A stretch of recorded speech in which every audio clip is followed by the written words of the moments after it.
Assalamualaikum warahmatullahi wabarakatuh. Waalaikumsalam warahmatullahi wabarakatuh. Bismillahirrahmanirrahim. Alhamdulillahirabbil alamin. Wassalatu wassalamu ala asyrafil anbiya'i wal mursalin sayyidina wa maulana Muhammadin wa ala alihi wa sahbihi rasulillahi ajmain. Rabbi shrah li sadri wa yassir li amri wa hlul 'uqdatam min lisani yafqahu qawli. Sadaqallahul azim. Kembali kita bersyukur kepada Allah Subhanahu wa taala atas segala limpahan rahmat, taufik dan hidayahnya. Alhamdulillah kita pada pagi hari ini sama-sama dapat hadir di pertemuan kelompok bulanan kita. Kemudian selawat dan salam mari kita hadiahkan kepada Nabi besar kita Muhammad sallallahu alaihi wasallam beserta keluarga, para sahabat dan para pengikut beliau hingga akhir zaman dengan mengucapkan Allahumma sholli ala sayyidina Muhammad wa ala ali sayyidina Muhammad. Ibu-ibu yang saya hormati, terima kasih sudah meluangkan waktunya untuk dapat hadir di pertemuan kelompok kita pada pagi hari ini. Apa kabar ibu-ibu semua? Alhamdulillah, kabar baik Pak. Sehat Bu? Sehat. Alhamdulillah. Bu, bulan yang lalu kita sudah belajar modul 2 yaitu tentang perencanaan keuangan maksud saya tentang pengelolaan keuangan dan perencanaan usaha. Nah, barangkali dari ibu-ibu masih ingat enggak sesi yang ke-6 kemarin tentang apa ibu-ibu? Tentang cermat meminjam dan menabung. Ya, benar sekali. Masih ingat Ibu Leni ya? Dengan Masih, pertemuan Pak. kita yang sudah 1 bulan yang lewat. Alhamdulillah. Oke ibu-ibu, sudah tidak dipraktikkan sesi yang 6 kemarin ibu-ibu? Alhamdulillah sudah Pak. Nah, apakah ada kendala ibu-ibu? Ada Pak, kendalanya masalah keuangan.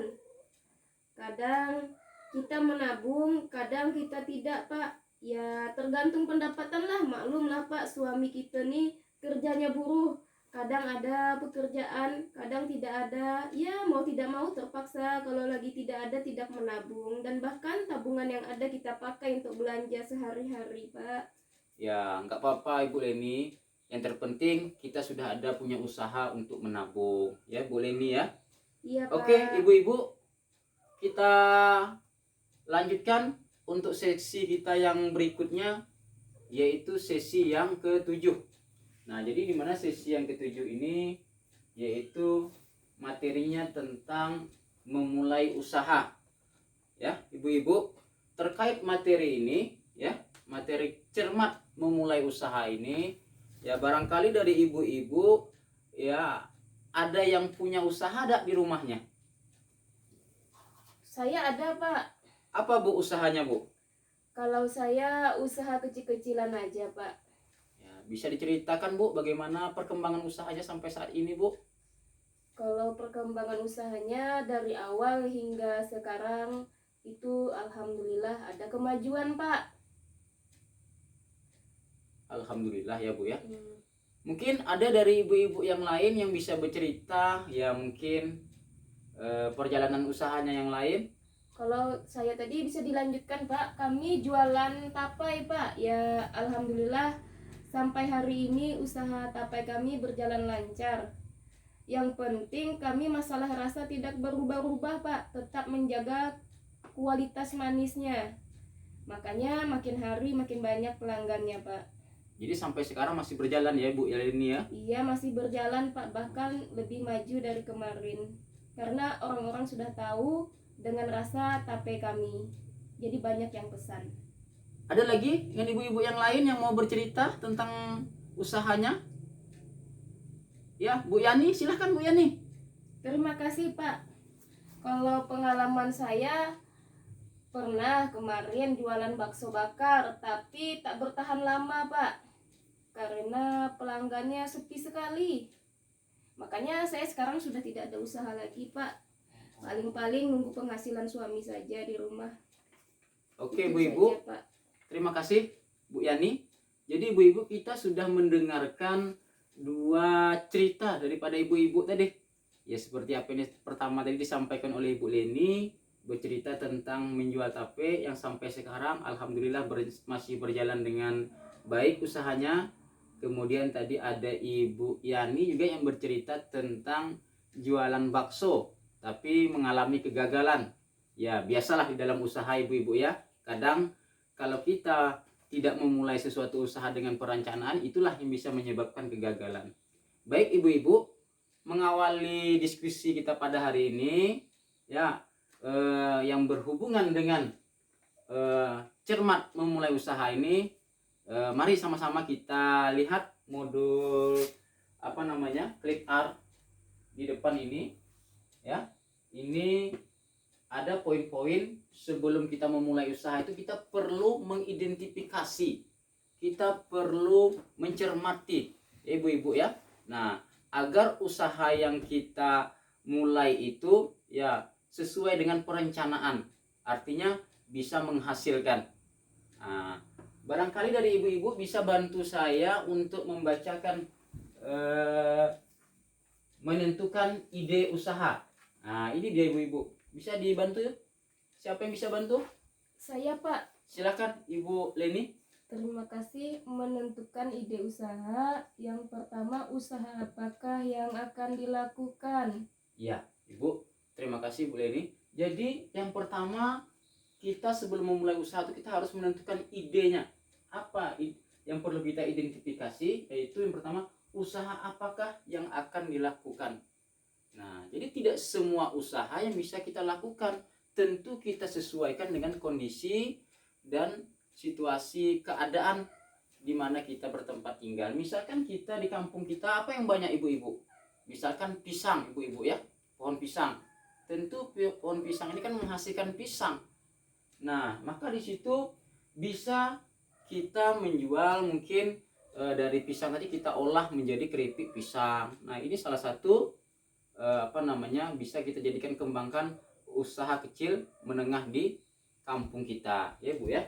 Nah, kemudian yang kedua ya, ide yang bisa kita tentukan yaitu siapa target pembelinya. Nah ya, siapa target pembelinya. Mungkin ketika kita sudah olah keripik pisang tadi ya, kita target pembelinya mungkin ibu-ibu rumah tangga ya. Nah, kita tentukan. Kemudian yang ketiga, bisa dibantu lagi? Siapa yang bisa bantu bacakan? Saya, Pak. Silahkan Bu. Bagaimanakah untung bisa didapat nanti? Nah, artinya apa Ibu? Kita sebelum memulai usaha juga ini perlu kita identifikasi bagaimana untung yang bisa didapat nanti. Ya, misalkan tadi kita kalau beli pisang, mungkin kalau bisa menghasilkan keuntungan kita harus beli langsung kepada petaninya ya. Karena apa? Kalau kita beli dengan para petani pisang di kebun, kita bisa beli dengan harga yang murah. Nah, nanti disitulah kita bisa mendapatkan keuntungan ya, dengan menjual lagi pisang yang kita beli tadi, dengan kita mengolah keripik pisang tadi ya. Kalau dengan petaninya langsung bisa dengan harga yang murah. Kemudian yang terakhir adalah yang perlu kita identifikasi, apakah penyebab kegagalan usaha selama ini. Nah, ini ibu-ibu ya, ini juga perlu kita identifikasi. Barangkali penyebab kegagalan usaha kita mungkin dengan keripik pisang tadi, misalkan ya tidak bisa bersaing. Karena apa? Ya karena mungkin kurangnya pemasaran. Nah, ini juga perlu diidentifikasi ya ibu-ibu ya. Nah, jadi ibu-ibu, usaha-usaha yang seperti ini perlu kita kembangkan. Usaha mikro di kampung-kampung kita perlu kita kembangkan. Tujuannya apa ya? Untuk meningkatkan pendapatan kita ibu-ibu. Sampai sini ibu-ibu, ada yang mau ditanyakan ibu-ibu? Tidak ada, Pak. Alhamdulillah sudah mengerti. Paham Bu? Paham, Pak. Alhamdulillah. Jadi yang terpenting ibu-ibu, sebelum kita memulai usaha, kita perlu perencanaan yang matang. Apa tujuan daripada perencanaan yang matang ini ibu-ibu, ya tujuannya agar usaha yang kita lakukan mendapatkan keuntungan yang berkelanjutan. Ya ibu-ibu ya. Paham enggak ibu-ibu maksudnya ibu-ibu? Insya Allah paham Pak. Ya. Ada yang perlu ditanyakan ibu-ibu? Tidak ada Pak, udah paham. Paham, terima kasih. Kalau sudah paham, mungkin materi kita cukupkan sampai di sini dulu. Insya Allah bulan yang akan datang kita lanjutkan lagi ke materi yang berikutnya. Sebelum kita tutup materi pada hari ini, kita semua berdoa mudah-mudahan yang ibu-ibu yang punya usahanya lancar, ya usahanya senantiasa diberkahi oleh Allah Subhanahu wa taala. Mungkin ini yang dapat saya sampaikan. Sekali lagi saya ucapkan terima kasih kepada ibu-ibu semua yang sudah berpartisipasi di dalam pertemuan kelompok pada hari ini. Tidak ada niat untuk menggurui, kita sama-sama belajar ya ibu-ibu ya. Ya Pak. Ya, mungkin ini dapat saya sampaikan. Mohon maaf, saya ringan. Assalamualaikum warahmatullahi wabarakatuh. Waalaikumsalam warahmatullahi wabarakatuh.